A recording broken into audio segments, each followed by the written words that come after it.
नमस्कार YouTube channel the ठाट में आपका एक बार फिर से स्वागत है।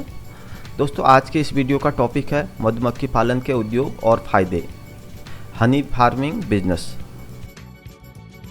दोस्तों, शहद का उपयोग बहुत से कामों में होता है या खाने में भी इस्तेमाल होता है। इससे अनेक तरीके के पकवान भी बनाए जाते हैं, दवा के रूप में भी इस्तेमाल किया जाता है। आजकल बहुत से लोग शहद पालन के व्यवसाय में लगे हुए हैं। इस व्यवसाय में वो अच्छा प्रॉफिट भी कमा रहे हैं। तो आज की वीडियो में मैं आपको मधुमक्खी उद्योग के बारे में सभी जानकारी दूंगा। दोस्तों, आगे बढ़ने से पहले आपने अगर हमारा चैनल सब्सक्राइब नहीं किया है तो आप सब्सक्राइब कर लें ताकि आपको हमारी वीडियो जल्दी मिलती रहे। तो आगे बढ़ते हैं। मधुमक्खी पालन उद्योग के लिए जो आवश्यक उपकरण होते हैं वो ये हैं। आपको बाज़ार से मधुमक्खी पालन के लिए 4 से 5,000 स्क्वायर फीट की ज़मीन पर आपको 200 से 300 पेटियों की ज़रूरत पड़ सकती है।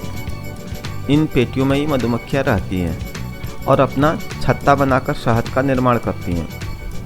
शहद निकालने के लिए मुंह पर ढकने के लिए सुरक्षात्मक कपड़े, चाकू, ड्रम, रिमूविंग मशीन और ग्लव्स की भी आवश्यकता होती है।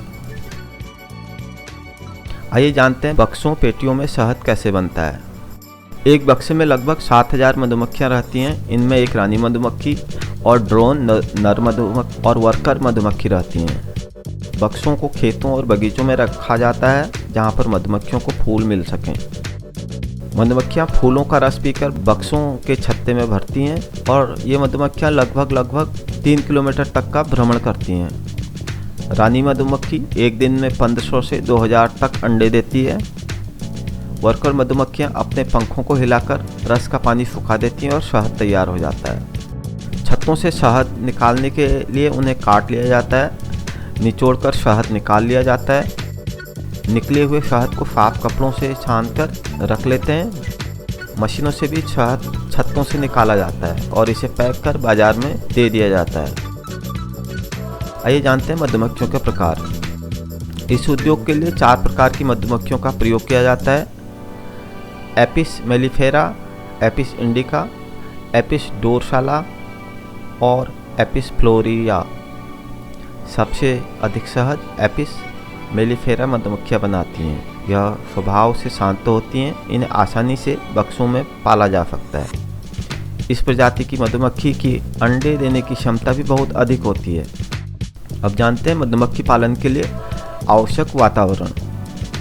मधुमक्खी पालन का काम शुरू करने के लिए उस जगह फूलों की अच्छी मात्रा होनी चाहिए, यानी आसपास अच्छे फूल लगे होने चाहिए, गार्डन होने चाहिए। सूरजमुखी, गाजर, मिर्च, सोयाबीन, नींबू, कीनू, आंवला, पपीता, अमरूद, आम, संतरा, मौसमी, अंगूर और गुलमोहर जैसे फूल होने चाहिए। तो जानते हैं उपयुक्त समय क्या है। मधुमक्खी पालन के लिए जनवरी से मार्च तक का सबसे अच्छा समय माना जाता है और नवंबर से फरवरी तक का समय भी अच्छा माना जाता है। आइए जानते हैं इसकी लागत के बारे में।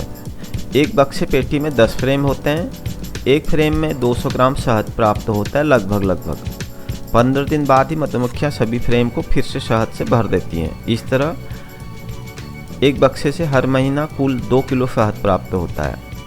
बाज़ार में कुल शहद 300 रुपये किलो से अधिक में बिकता है। 2 किलो बेचकर आप 600 रुपये प्राप्त होते हैं आपको। इस तरह एक बक्से से महीने में 1200 रुपये प्राप्त किए जा सकते हैं। यदि आपके पास 20 बक्से हैं तो आप 24,000 रुपया महीना कमा सकते हैं। जानते हैं कि शहद की मार्केटिंग कैसे होगी। यदि आपका शहद शुद्ध है, आपने इसमें कोई मिलावट नहीं की है, तो यह कंपनियों में बिक जाता है। शहद बनाने वाले कंपनी में जाकर आप इसे बेच सकते हैं, जिससे आपको बहुत अच्छे दाम मिल सकते हैं। आप अपने शहर आसपास की दुकानों पर भी शहद बेच सकते हैं। इसके अलावा आप खुद का भी अगर कोई दुकान खोल रहे हैं तो आप उसमें भी शहद बेच सकते हैं। शहद की मांग बहुत अधिक होती है, यह तुरंत ही बिक जाता है। आइए जानते हैं मधुमक्खी पालन के लिए आवश्यक बातें।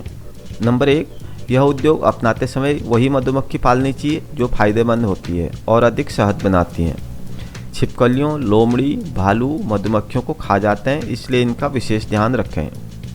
नंबर 2, मधुमक्खी पालन के लिए बक्से या पेटियां आप किसी भी कारीगर से बनवा सकते हैं। इस तरह आपको सस्ती पड़ेगी। बारिश का पानी मधुमक्खी पालन उद्योग के लिए नुकसानदायक है। यह मधुमक्खियों और उनके छत्तों को नष्ट कर सकता है। उसी स्थान पर मधुमक्खी पालन करना चाहिए जहाँ बारिश का पानी जमा न होता हो। नंबर 4, मधुमक्खी पालन के लिए जहाँ पर मधुमक्खियाँ पाली जाएं उसके चारों ओर जो भी फसल लगी हो उस पर कीटनाशक का इस्तेमाल कम से कम करना चाहिए, क्योंकि कीटनाशक से आपकी मधुमक्खियाँ मर सकती हैं। जनरली किसान फसलों पर कीटनाशक का इस्तेमाल करते हैं और पौधों के फूलों पर मधुमक्खियाँ बैठती हैं। जिस पौधों के फूलों पर मधुमक्खियाँ बैठती हैं, फूलों का पराग मकरंद चूसने से उनकी मौत हो जाती है। मधुमक्खी पालन उद्योग के फायदे। दोस्तों, हमारे देश में बहुत से युवा बेरोजगार हैं, उनके पास करने के लिए कोई काम नहीं है। वे इस उद्योग को अपनाकर लाभ प्राप्त कर सकते हैं और पैसा कमा सकते हैं। दोस्तों, आपको हमारी आज की वीडियो कैसी लगी? नीचे कमेंट बॉक्स पर ज़रूर कमेंट करें और हमें बताएं कि हमारा वीडियो आपके लिए कितना अच्छा है, और हमारे चैनल सब्सक्राइब करें।